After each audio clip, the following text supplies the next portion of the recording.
Hey guys, Jen here with Cass and Grace. Today I'm going to be sharing with you my second grade choices for our 2019-2020 school year.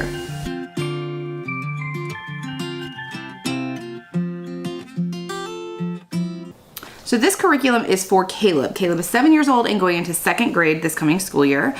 We suspect that Caleb has dyslexia. We had him formally evaluated and the testing was inconclusive. So we are going to be redoing it elsewhere, but until then, I'm just going to teach him in the same way I'm teaching Jackson, who is dyslexic. So The Good and the Beautiful has been something we have been using. It's been working fantastic. Other curriculums that are wonderful and follow Orton Gillingham approach, and they're just great curriculums, were not a great fit for him, really for any of my kids. So The Good and the Beautiful is what we're sticking with. So this year, the level that Caleb is at is level K. This is gonna be a little bit of a push for him, but I think he'll do really well with it because I can adjust the pace as needed. This is the reader that comes with The Good and the Beautiful. Last year, Jackson did this curriculum. It's beautiful. I did not need to get the reader, but Caleb is really hard on stuff, and I had printed out Jackson's reader, and it's still in really good shape, but I have a lot of notes in there that are individual to him. So, and I don't know how Caleb is gonna do once he gets into that level of reading, and I didn't know if that was gonna help him or if it was gonna be a hindrance to him. Also with Caleb, he is a lot rougher on things, on curriculum, so I have found that getting the spiral bound thing is a much wiser choice than this because we end up ripping pages, losing pages, having to reprint them, taking time. They just get destroyed. So I spent the extra money and got the entire full K curriculum, even though I have extra stuff now, which is not a bad thing. My favorite thing for Caleb with this curriculum is that there's different activities. It's not the exact same thing sitting down every day. It's not all that rote work. It's not just memorize, memorize, memorize.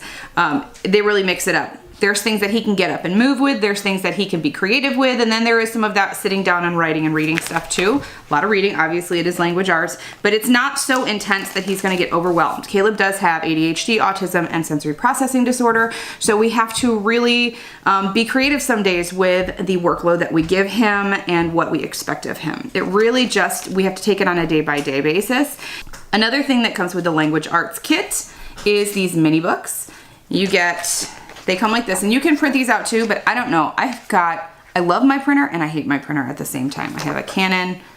I don't even remember what the model number is. Anyway, but when I print these out, they never print right. And I end up having to cut them individually and make them more like flashcards than a little mini book. So you get a sheet like this, and each double-sided page is one mini book, and then you just follow the very easy directions, cut them, fold them, and you've got these little mini books. And then you'll read each of these 3 times, and they assign them throughout the course.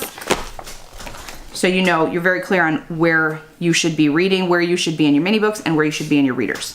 The last thing that comes in this kit is the phonics cards. So these phonics cards are good from level K to level 2. If you watched my kindergarten curriculum video, I'm not quite sure what I said about these. I assumed, because I did not read it all through, I assumed that it was one set of cards that was through the entire thing. But I think those were the geography cards and the grammar cards. I believe that's what I was referring to. These, obviously you're not gonna need to study these when you are up in the higher levels. So these are for level K through level 2.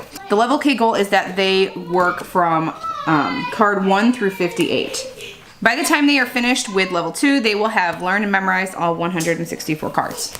Another thing I love about the Good and the Beautiful language arts, it covers phonics, reading, spelling, grammar and punctuation, literature, art and appreciation, and when you get a little bit older into those, it also covers geography.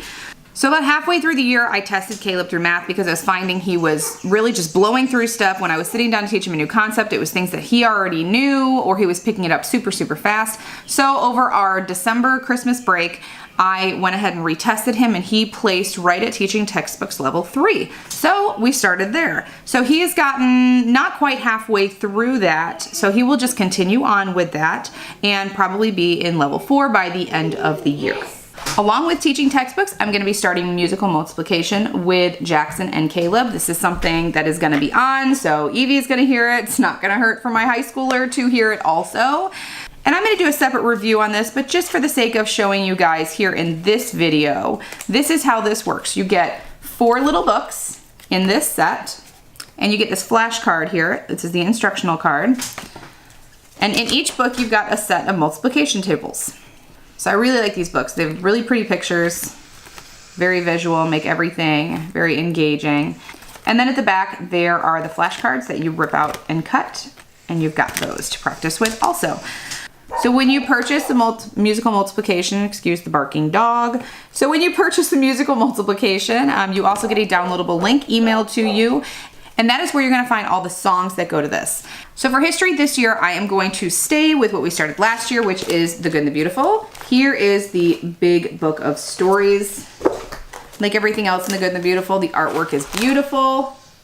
The stories are relatively short. They're easy to follow. They're a quicker read for the kids that have a hard time sitting still. I also have the Keys of History game that goes along with this. This is kind of above their heads. We don't do much rhyme or reason to this. We make it really simple. And for them, so you have your card, and then there's 3 ways to go about playing the game, depending on the age and level of your kids. It comes with the game pieces and dice. And here is the game board. Now for my younger kids, it is more about just being the first one to get around the board than it is actually about this. Kind of like with the musical multiplication, it's more about exposing them to something than it is about you have to memorize this. For science this year, we have a mix of things that we're gonna do. I have got this Apologia book, and I have the Junior Zoology Notebooking Journal. We've worked in this in the past a little bit. I don't do a set formal science curriculum. I just kind of let them pick subjects. Or we've got notebooking journals that we will work in. They'll draw pictures, we'll watch some YouTube videos, watch documentary, work in our Julia Rothman books, and just kind of piece it together. But we'll take our subjects and the like kind of little mini lessons from a textbook. Also, we have the Good and the Beautiful unit studies that we'll be doing. We'll be finishing. You can see pieces of it here. Our marine biology. We got it late in the year in January, so we're going to be finishing that. We're going to be working through that. And then there's a couple other unit studies that I've got my eye on that I really want to do with them too. Now, I'm not going to have a set art curriculum separate from their language arts and everything because, as I mentioned, art is part of the Good and the Beautiful language arts. For music this year, we have a piano, we have a ukulele, we have a guitar, we've got some instruments. We'll probably do some recorder stuff. Those are cheap to get online. I've already got books. I've got music theory books that we can break out. We don't require the kids to learn an instrument. When they express an interest in learning, then I will formally teach them how to play those instruments. Piano, I do not play, but I am familiar enough to teach them beginning piano, and if it's something they want to pursue, then we'll look into that from there. But for this age, I just let them kind of play with it, explore it, maybe some beginning music theory. The last thing Caleb's going to be doing is going to be continuing learning ASL. American Sign Language is something that we have been doing for many years. It's something that we start our kids out very young with. We do not have a formal curriculum that we use for that. We do is it Life Touch, Life Print? Can't remember. I'll put the link below. Look up Bill Vickers on YouTube. There's a lot of great videos. If he will not sit and watch them, which is usually the case, I will take the lesson and then I will teach it to him at his level. So that's it for my 2019-2020 curriculum haul for my 2nd grader. I hope you guys enjoyed this video. If you are looking for 3rd grader ideas, I will have that video coming out soon. And when I do, I will include the link below for you guys.